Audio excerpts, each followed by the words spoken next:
ఆర్తి బిడ్డ కూడా పరిహాసంగా మిగిలిపోతాడు. ఇప్పుడు నేను మిగిలిపోయినట్టుగా.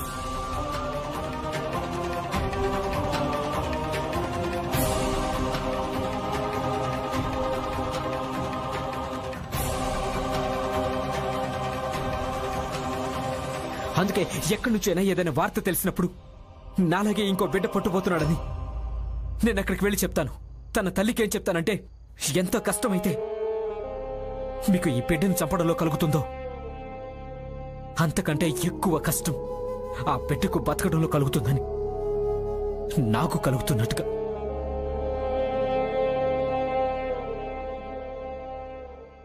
అదే కదా,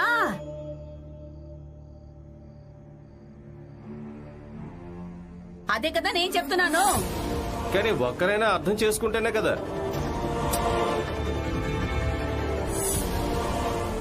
మీరు రావడం మంచిదైంది. ఇక మీరే తనకు నచ్చ చెప్పండి. అయినా ఏమే అర్థం చేసుకునే రకం కాదు.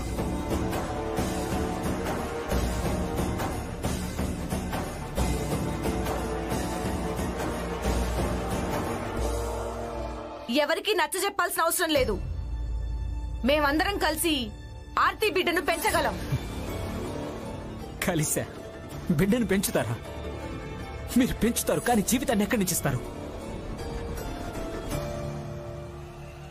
పోరాటం చేస్తాం.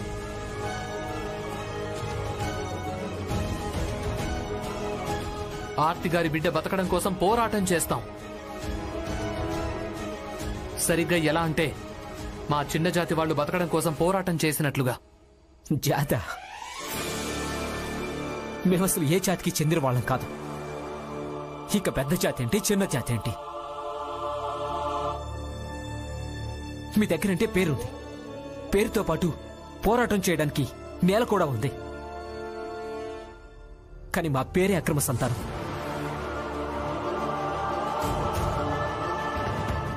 మీ దగ్గర ఒక లక్ష్యం ఉంది, పెద్ద జాతి వాళ్ళతో పోరాటానికి, వాళ్ళ దగ్గర హక్కు అడగడానికి. కానీ మేమెవరితో పోరాడాలి? ఎవరిని హక్కు అడగాలి? మీ అందరికీ ఒక గుర్తింపు ఉంది, కేవలం దాన్ని పొందడమే మిగిలింది. కానీ మాకు అసలు ఎలాంటి గుర్తింపు లేదు. మేము ఒకటే పోరాటం చేస్తున్నాం, మాకు పుట్టడానికి హక్కు ఉందా లేదా అని.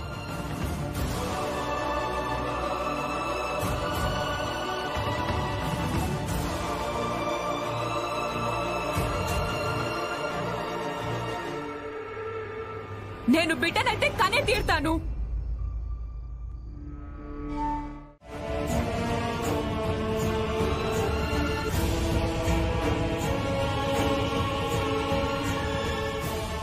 భీమ్రావ్, రమాబాయి,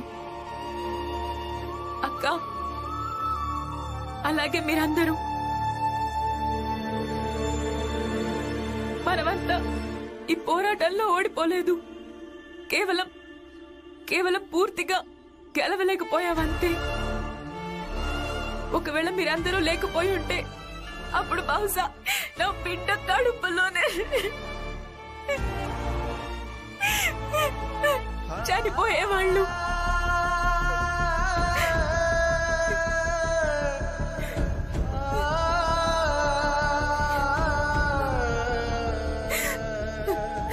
కానీ ఇప్పుడు నా బిడ్డ ఖచ్చితంగా జన్మిస్తాడు.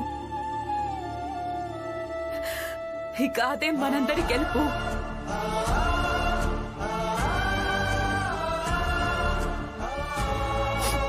అలాగే ఈ గెలుపు కోసం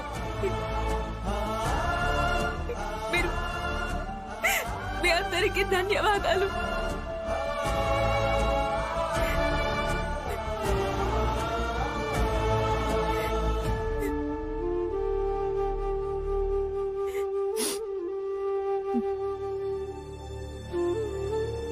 ఇల్లు వాడికి అమ్మమ్మ గారి ఇల్లు అవుతుంది.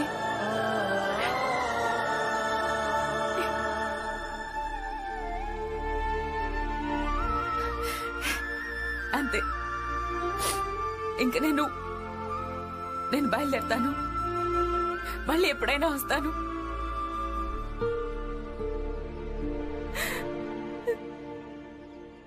ఇక నేను ఎవరు ఆపినా ఆగలేను.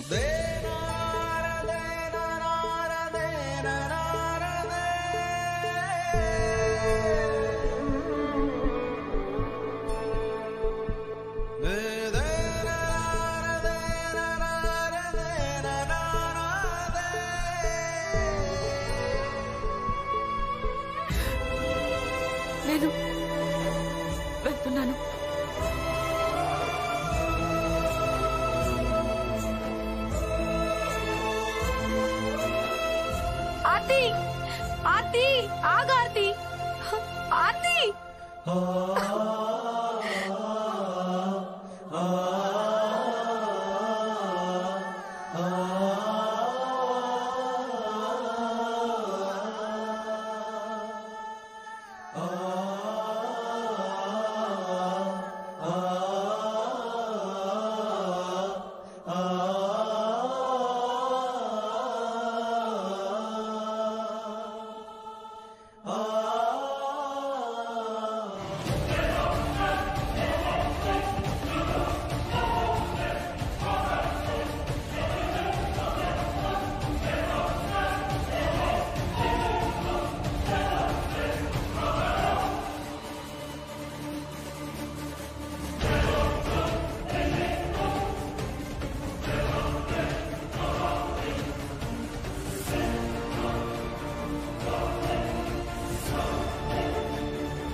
సమయం పడుతుంది, కానీ మీలాంటి వాళ్ళు ఏదో ఒక రోజు అర్థం చేసుకుంటారు. దేశాలన్నింటినీ గెలిచామన్న సంతోషం కంటే ఎక్కువగా ఎప్పుడు బాధ కలగడం మంచిదంటే ఎప్పుడైనా మీరు ఒకరి మనసులోంచి తీసివేయబడ్డప్పుడు. భీమ్ కాదు, ఆర్తి. ఆర్తి పేరు తలుచుకోండి. తననే ఎందుకంటే తను మిమ్మల్ని ప్రాణంగా ప్రేమించేది కాబట్టి. కానీ ఇప్పుడు మీకు మొహం చాటేసి వెళ్ళిపోయింది. ఆ వ్యక్తికి ఏం విలువ మిగిలిందని తను పూర్తిగా బలాన్ని ఉపయోగించి పోరాడితే ఇక ఎదుటివాడు నువ్వున్నా లేకపోయినా నాకు పెద్ద తేడా ఏమీ లేదని చెప్పి వెళ్ళిపోతే,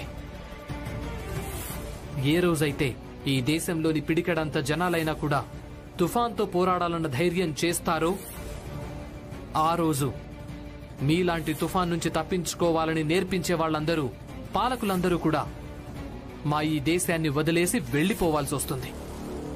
వదిలిపెట్టను, వదిలిపెట్టను.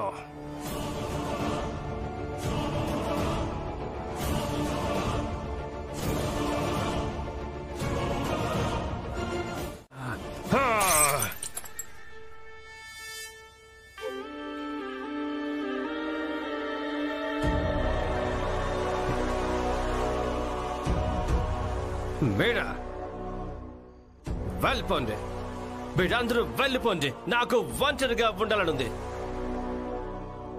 చూడండి,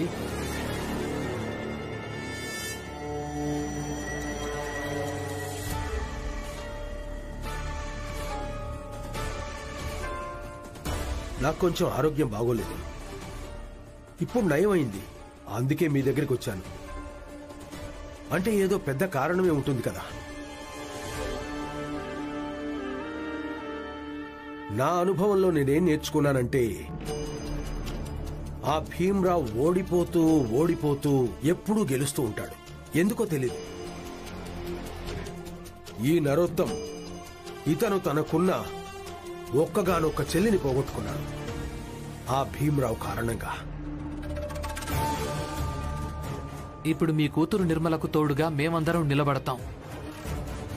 అలాగే తనను ఈ నరకంలోంచి మేము బయటకు తీసుకొస్తాం. నిర్మల నా చెల్లెలు సార్.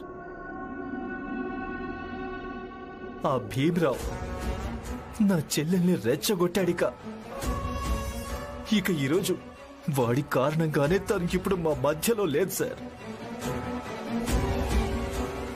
కేవలం ఇంతే కాదు ప్రచండదేవ్ గారు, ఈయన తన చిన్న తమ్ముడు. తనను ఈయన కొడుగ్గా భావించేవాడు.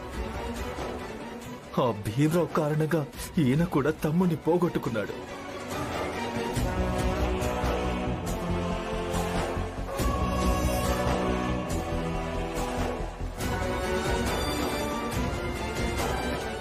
వాడు చిన్న జాతి వాడన్నది మర్చిపోవద్దు.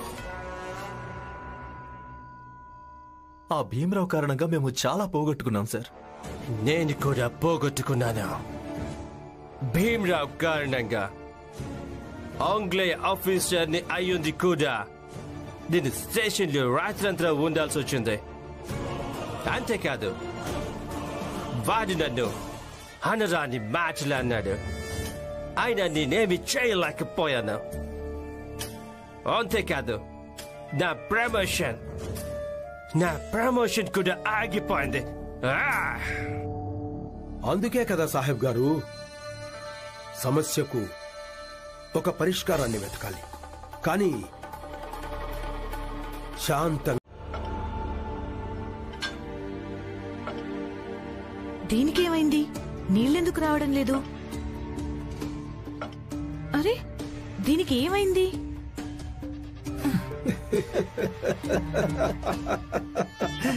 నీళ్లు నీళ్లు నీళ్లు, ఇక నీళ్లు రానే రావు. నిన్న రాత్రే మేము ఈ హ్యాండ్ పంప్ ని పని చేయకుండా చేసేసావా?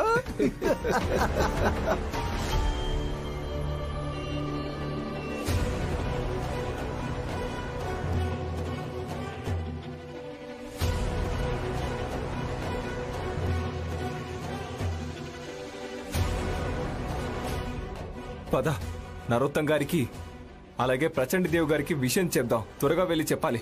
పద.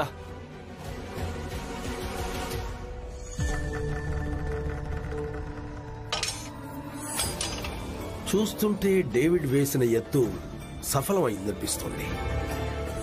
పదండి, వెళ్ళిపోదాం. పదండి. అసలు దీనికి ఏమైంది?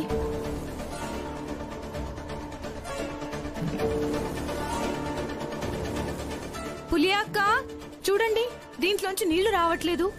ఏమైందో ఏమో. అయ్యో శోభ, ఇప్పుడు కాదు తెల్లవారుజాము నుంచే దీంట్లో నీళ్లు రావట్లేదు. నీకు కనిపించట్లేదా? ఇక్కడ బిందెలు, కుండ, బకెట్లు కూడా పెట్టున్నాయి. నీళ్ళొచ్చుంటే ఇవన్నీ ఇక్కడ ఎందుకు పెట్టుంటాయి? ఇక్కడే కాదు, నేను బస్తీ మొత్తం చూశాను, ఎక్కడా నీళ్లు రావట్లేదు. అవును, పులియా చెప్పింది నిజమే. నేను పొద్దుట్నుంచి 2-3 సార్లు తిరిగి చూసొచ్చాను, నీళ్లు ఎక్కడా రావటం లేదు. ఏంటి పులియా, నువ్వు బయటికెళ్ళి కూడా ఖాళీ బిందుతోనే తిరిగి వచ్చావా?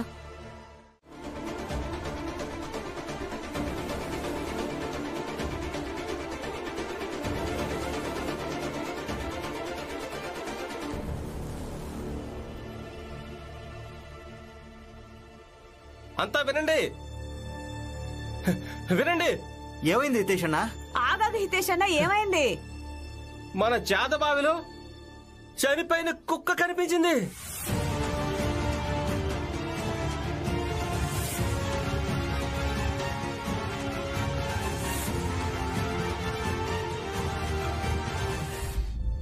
హితేష్ బాబాయ్, ఏమైంది? కనిపించట్లేదా? పొద్దున్నుంచి ఇందులో నీళ్లు రావడం లేదు. నగరపాలక సంస్థ దీన్ని బాగు చేయించట్లేదు. ఇక ఈ పులియా బావి దగ్గర నీళ్లు తేవడానికి వెళ్ళింది. అందులో చనిపోయిన కుక్క కనిపించింది. ఇక నీళ్ళు ఎలా తీసుకొస్తుంది? అదే విషయం చెప్తోంది. అయితే దగ్గరలోనే పెద్ద జాతి వాళ్ళ బాగుంది కదా, అందరం అక్కడికే వెళదాం. కొంచెం దూరంగా నిలబడదాం, ఎవరో ఒకళ్ళు నీళ్లు పోస్తారు కదా. లేదు దలియమ్మ, మీరలా ఏమాత్రం చేయకండి. ఎందుకంటే వాళ్ళందరికీ తెలిసిందంటే మన చేదబావి కలుషితమైంది, అందుకే మనం వాళ్ళ సహాయం కోరడానికి వెళ్ళామని. అప్పుడు వాళ్ళలో ఒక్కరు కూడా సహాయం చేయరు. చూడండి, ఇతనికి అన్ని బాగా తెలుసు. ఎప్పుడు, ఎక్కడ, ఏం జరుగుతుందో.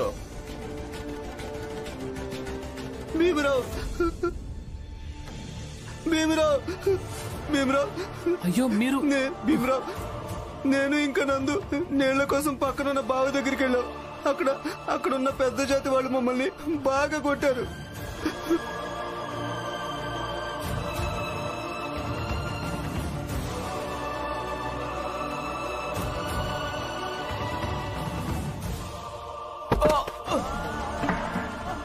ఆ బావిలో కుక్క చచ్చిపోయిందని మా బావిలో వచ్చి నీళ్లు తీసుకుంటారా? క్షమించండి గారు.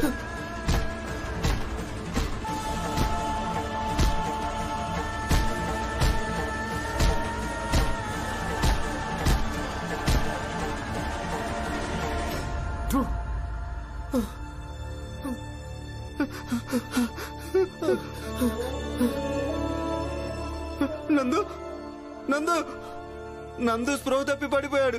తన తల నుంచి రక్తం కారుతుంది భీమరావు. నేనైతే ఇలా కూడా అనుకున్నాను, ట్రాన్స్ఫర్ తీసుకోవాలని. కానీ ఈ రోజు చూడండి, ఈ రోజు నేను చాలా ప్రశాంతంగా మీ ఇద్దరితో కలిసి చాయ్ తాగుతున్నాను.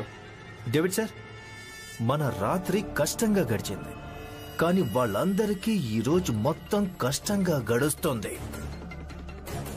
ముందు ఈ చాయ్ తాగుదాం, తర్వాత వెళ్ళి చూద్దాం భీమ్ ఇంకా భీమ్ బస్తీలోని వాళ్ళంతా ఈ కొత్త సమస్యను ఎలా ఎదుర్కొంటున్నారు.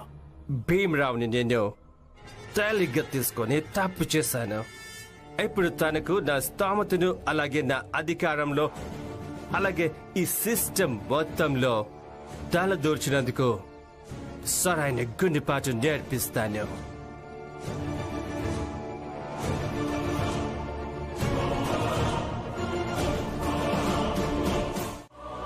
చట్ట ప్రకారం అపరాధమా? అసలు మీరేమంటున్నారు? అది చట్టం భాష.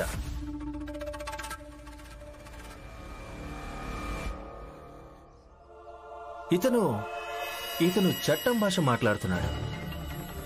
మీరు ఒక పని చేయండి, మీరు వెళ్ళండి, వీళ్ళకు నేను చెప్తాను. వెళ్ళండి.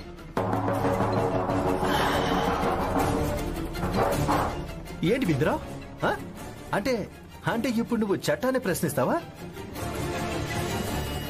ఎప్పుడు చట్టం చట్టం చట్టం అని జపిస్తూ ఉంటావు కదా, చట్టానికి సూత్రధారులా తిరుగుతుంటావు కదా. ఈరోజు చట్టాన్ని వ్యతిరేకిస్తావా?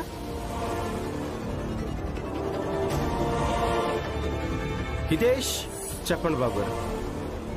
ఇప్పుడు ఏ వ్యక్తి ఇక్కడికి వచ్చాడో తను ఒక్క మంచి పని చేశాడు. ఇక్కడికొచ్చి అందరికీ చట్టం గురించి చెప్పాడు. ఇక భీమరావుకి కొద్ది గొప్ప చట్టం గురించి అవగాహన ఉండే ఉంటుంది. ఇక నీకు చట్టం గురించి అవగాహన ఉందంటే నువ్వు చట్టాన్ని అతిక్రమించలేవు, అలాగే ఇంకొకరిని కూడా నేనిది మొదటిసారి వింటున్నాను. బొంబాయిలో ఇలాంటి ఒక ప్రభుత్వం ఆదేశం ఉందని, ఒక ప్రాంతంలోని వాళ్ళు వేరే ప్రాంతంలోని బావిలోంచి నీళ్లు తీసుకోకూడదని. ఆ డేవిడ్ గారు జల విభాగంలోని పనిచేస్తున్నారు. ఇదంతా ఆయనే కావాలని చేయించుంటారు, ఎందుకంటే మేమంతా ఇబ్బంది పడాలని.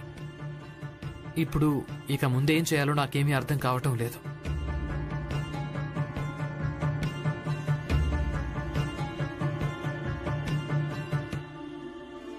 ఒక ఉపాయం ఉంది. ఒకవేళ నేను సభను ఏర్పాటు చేస్తే 300 నుండి 350 మంది వస్తారు.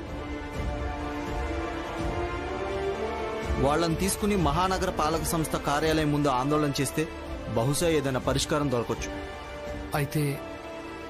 అయితే ప్లీజ్ ఇది చెయ్యండి సార్. దామ్నే గారు,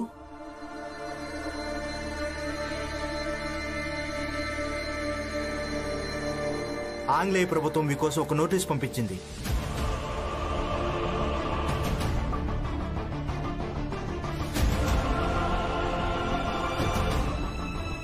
మీరు ఇప్పుడే ఈ క్షణమే బొంబాయి వదిలేసి వెళ్ళిపోవాల్సి ఉంటుంది, లేదంటే మిమ్మల్ని తీసుకెళ్లాల్సి ఉంటుంది.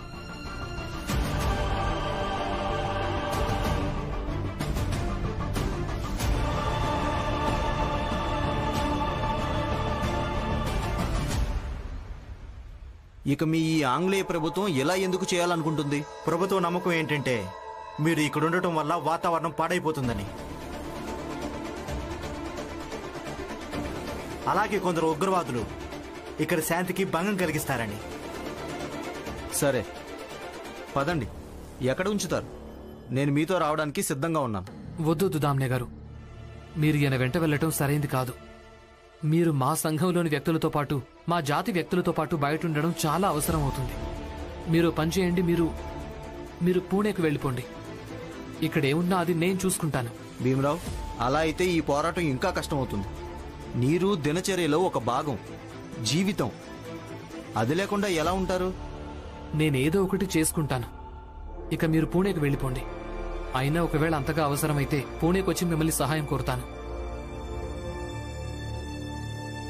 పదండి దామ్నే గారు, మిమ్మల్ని పూణే ట్రైన్లో కూర్చోబెడతాను. పదండి.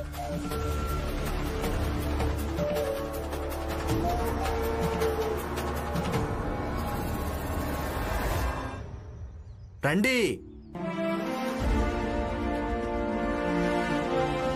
దామ్నే గారు, నేను మీకు అభివాదం చేస్తున్నాను. మీ భావాలకు, మీ ప్రయత్నాలకు. హే, ఈ పిచ్చి ఒకడు ఆపేయ్. డేవిడ్ సార్, మనం ఇక్కడికి ఏ పని కోసం వచ్చామో ఆ పని పూర్తయింది. అందరూ మన మాట విన్నారు, అలాగే బహుశా అర్థం చేసుకున్నారనుకుంటా.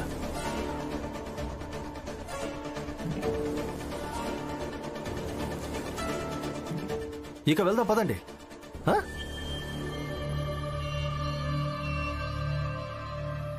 భీమ్రావ్, మాటలు వాగ్దానాల గురించి తర్వాత మాట్లాడు. ముందుగా నువ్వు ఇది ఆలోచించు. నీటి సమస్యకు ఏం పరిష్కారం వెతకాలో, ఇక ఆ సమస్యకు పరిష్కారం ఏంటో అది ఈ కాగితంలో రాసుంది. ఇక దానికి ఏం చెయ్యాలో ఈ ఇంట్లో వాళ్ళు నీకు చెప్తారు. దాన్ని చదువుకో. ఇక ఆ తర్వాత మాటలు ప్రమాణాల గురించి మాట్లాడదు గాని, అర్థమైందా?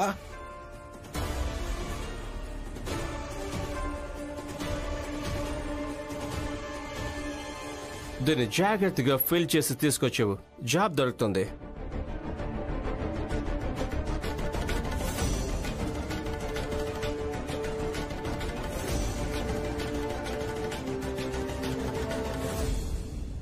నరోత్తమ్ జోషి గారు, వెళ్ళండి. యోధుడు ఒకవేళ ప్రతిదానికి భయపడి ఆగిపోతే ఇక తనెలా పోరాడతాడు? కానీ ఇప్పుడు తమరి ఈ యోధుడి కారణంగానే ఈ రోజు ఇక్కడ ఎవ్వరి ఇంట్లోనూ వంట వండలేదు, అలాగే అంట్లు కూడా తోవలేదు. కనీసం చాయ్ అయినా తాగుదాం. అయినా మీకు తెలుసు కదా, తమరి ఈ భీమున్నాడే ఆ డేవిడ్తో గొడవ పెట్టుకున్నాడు. ఇక డేవిడ్ జల విభాగంలో అధికారి. ఇక ఇప్పుడు అదే డేవిడ్ మనందరినీ ఓడించడం కోసం తన శక్తి మొత్తాన్ని ఉపయోగించి తీరుతాడు. జీజాబాయ్, కానీ దీనికి అర్థం ఇప్పుడు భీమా డేవిడ్ ముందు తలొగ్గాలని కాదు. అత్తయ్య, ఇక్కడ ఒకరి ముందు తలొగ్గాలన్న సమస్య ఏం లేదు. మీరు ఈ ఉద్యోగం చేయడానికి వీల్లేదు, ఎవరేమన్నా సరే. ఇంకొక సమస్య, మీ భార్యాభర్తలు ఇద్దరూ కలిసి ఇంట్లో సమస్యల్ని సృష్టిస్తూ ఉంటారు కదా. అత్తయ్య, మీరేమైనా అనుకోండి, పర్లేదు. ఈయన మాత్రం ఆ ఉద్యోగం చెయ్యరు.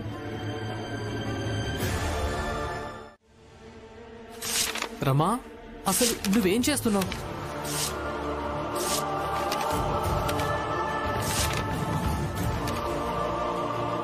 మన ఆత్మాభిమానాన్ని కాలి చెప్పు కింద తేవాలనుకునే వాళ్ళు చాలా మంది ఉన్నారు. కానీ వాళ్ళ ఉద్దేశాన్ని మన పోరాటాలతో ఎప్పుడు ఓడిస్తూనే వచ్చాం. ఇక ముందు కూడా ఓడిస్తాం. ఈ సమస్య నీ భర్త కారణంగానే వచ్చింది కదా తల్లి. ఇక దీనికి పరిష్కారం కూడా నీ భర్తే చూపించాల్సి ఉంటుంది. అయినా ఈ ఇంట్లో ఎవరి కారణంగా అయితే సమస్య ఏర్పడిందో ఇప్పటిదాకా వాళ్లే పరిష్కారం చూపించారా? శాంతించండి అత్తయ్య. గొడవ పడితే ఏం లభిస్తుంది? జీజాబాయికి జవాబైనా లభిస్తుంది కదా. ఇక ఆ జవాబు నేనిస్తాను. అక్కడ బయట భీముకు వ్యతిరేకంగా కొందరు వ్యక్తులు నిలబడున్నారు. వాళ్లకు ధైర్యం ఎక్కడి నుంచి వస్తుందో తెలుసా? నీ నుంచే వస్తుంది. ఈ సమస్యకు నీ దగ్గర పరిష్కారం ఉందా? ఈ ఇంట్లో శాంతి లేకుండా పోయింది, అది కూడా నీ కారణంగానే. దానికి నీ దగ్గర పరిష్కారం ఉందా? ఒకవేళ ఉంటే ఎక్కడి నుంచైనా తీసుకురా. ఒకవేళ లేకుంటే నోరు మూసుకునుండు. నువ్వు నీళ్ల కోసం ఎక్కువ ఇబ్బంది పడుతుంటే నువ్వు మీ పుట్టింటికెళ్ళు, అక్కడ నీళ్లుంటాయి కదా. వెళ్ళిపోతాను, నేను మా పుట్టింటికి వెళ్ళిపోతాను. కానీ మీరిలా మాత్రం అనుకోకండి నేను పుట్టింట్లోనే ఉండిపోతాను అని, ఇక మీ అందరినీ ఊరికే వదిలేస్తాను అని. ఈ నీటి సమస్య తీరిపోగానే నేను మళ్ళీ తిరిగి వచ్చేస్తాను. నా కారణంగానే ఇంట్లో శాంతి లేకుండా పోయింది కదా. ఇక నేను బ్రతికున్నంత వరకు ఈ ఇల్లు ఇలాగే అశాంతిగా ఉంటుంది.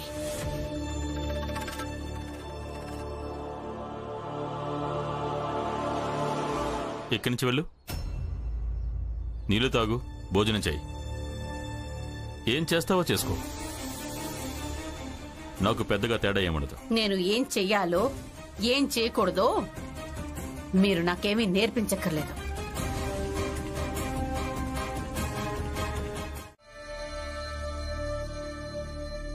ఏమైంది ప్రచండదేవ్? మీరు వేసిన అంచనా పూర్తిగా సరైంది. మేము అలాగే ఇన్స్పెక్టర్ సరైన సమయానికి అక్కడికి చేరుకున్నాం. అప్పుడే బస్తీలోని కొందరు బస్తీని వదిలేసి వెళ్లాలనుకున్నారు. ఈ ప్రపంచంలో నీటి అలవాటుంటే ఇక ఆ నీళ్లు తాగితే వచ్చే మజాన వేరే. అలాగే ఆ నీటి టేస్ట్ కూడా డబుల్ అయిపోతుంది.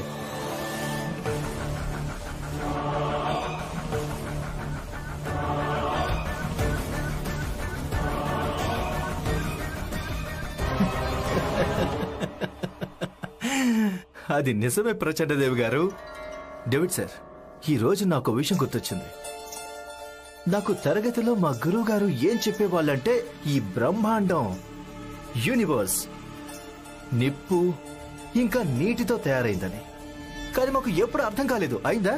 లేదు జోషి గారు, మాకు కూడా ఎప్పుడు అర్థం కాలేదు. కానీ ఇప్పుడు నాకు అర్థమైంది మా గురువు గారు చెప్పింది పూర్తిగా నిజమేనని. ఇదిగో ఈ గొప్ప వ్యక్తి మన మధ్యలోనే ఉన్నాడు కదా, పూజ్యులైన ప్రచండదేవ్ గారు. ఈయనే నాకు చెప్పాడు నిప్పుని ఎందుకు కనిపెట్టారు. ఎందుకు కనిపెట్టారో తెలుసా?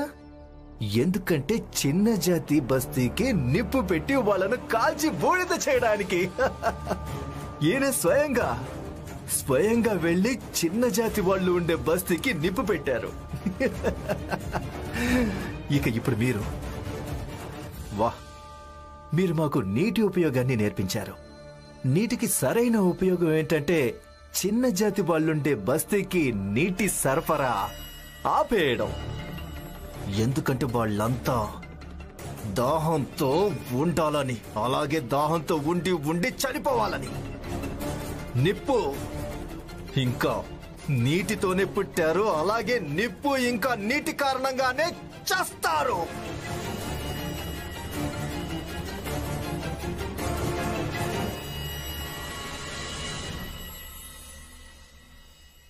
ఇప్పుడు ఇది ఆరంభమే నరతం. ప్రచండదేవ్ గారు తన పనిని పూర్తి చేశారు. మీరు, నేను, అలాగే ఇన్స్పెక్టర్ చాలా పనులు చేయాలి. నిశ్చింతంగా ఉండండి డేవిడ్ సార్.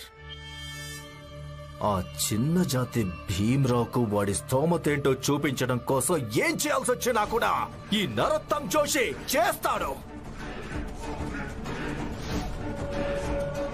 చూస్తూ ఉండండి. మీరు ఇంకొక మాట కూడా మాట్లాడడానికి వీల్లేదు. కావాలంటే మా ఈ పోరాటం వెళ్లి ఒక సామూహిక చావులతో అంతమైనా సరే, కానీ ఈ పోరాటం మాత్రం అబద్ధం కాదు, అర్థం లేనిది కూడా కాదు.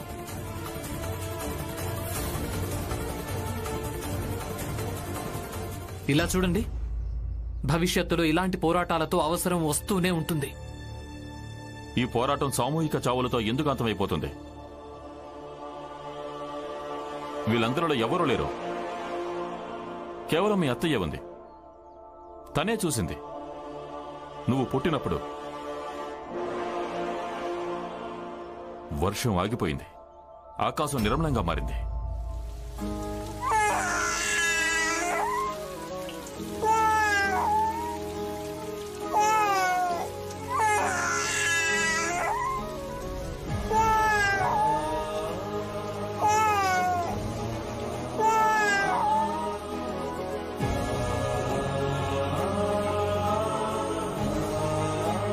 ఇక తర్వాతి రోజు 10 రోజుల తర్వాత సూర్యోదయమైంది. అది కూడా ఎక్కువగా మెరిసిపోదు.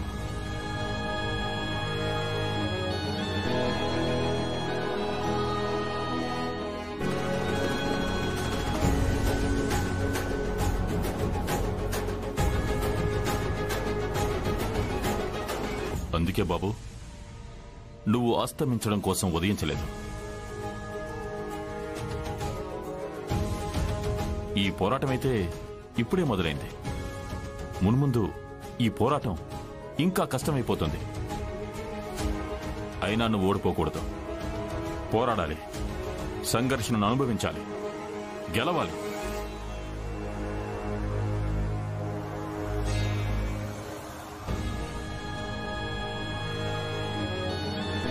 ఆలోచించు, ఇంకేదైనా ఆలోచించు. మెదడుకు పదును పెట్టు. ఏదో ఒక మార్గం ఖచ్చితంగా కనిపిస్తుంది. కానీ ఓడిపోకూడదు.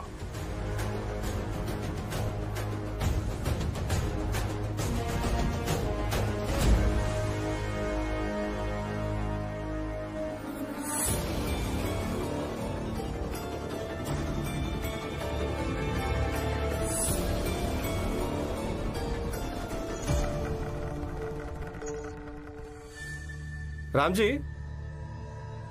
ఇప్పుడు నీ కొడుకు భీమరావు ఏం ఆలోచిస్తాడో, ఏం ఆలోచించడో, దాంతో ఇప్పుడు నీ కొడుకు ఆనంద్ అలాగే నీ కోడలు లక్ష్మికే పెద్ద తేడా ఉండనప్పుడు ఇక మాకేం పెద్ద తేడా ఉంటుంది?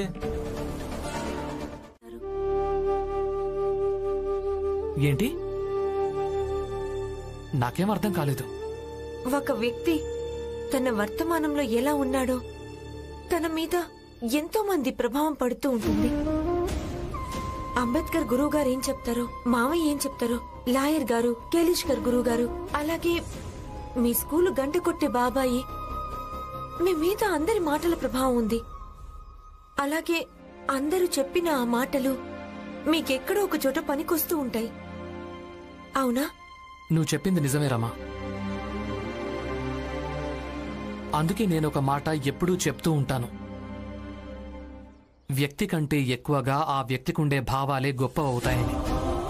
ఎందుకంటే వ్యక్తి ఎల్లప్పుడూ తోడుగా ఉండలేడు, కానీ భావాలు మాత్రం ఎప్పుడూ తోడుగా ఉంటాయి. ఇప్పుడు చూడు, లాయర్ గారు బొంబాయిలో లేరు, వేరే ఊరెళ్లారు. అయినప్పటికీ పరిస్థితుల్లోంచి బయటపడ్డానికి ఆయనకు ఎలాంటి భావాలైతే ఉన్నాయో అవి ఈరోజు నాకు బాగా పనికొస్తున్నాయి. ఇంకొక మాట అడగనా? అడుగు. అదేంటంటే, ఇంతమంది ఆలోచనలు తీసుకుంటారు కదా, మరి మీ ప్రతి సాఫల్యంలో భాగస్వాములు వాళ్ళంతా అవుతారుగా. మీకెప్పుడు అనిపించలేదా వాళ్ళందర్నీ కలిస్తే మంచిదని? అంటే మీరు మీ గురువుగారిని కలిసి ఎన్ని రోజులైందో, అలాగే మీ స్కూల్ గంట కొట్టే బాబాయి, ఏమో మరోసారి వాళ్ళని కలుస్తామో లేదో.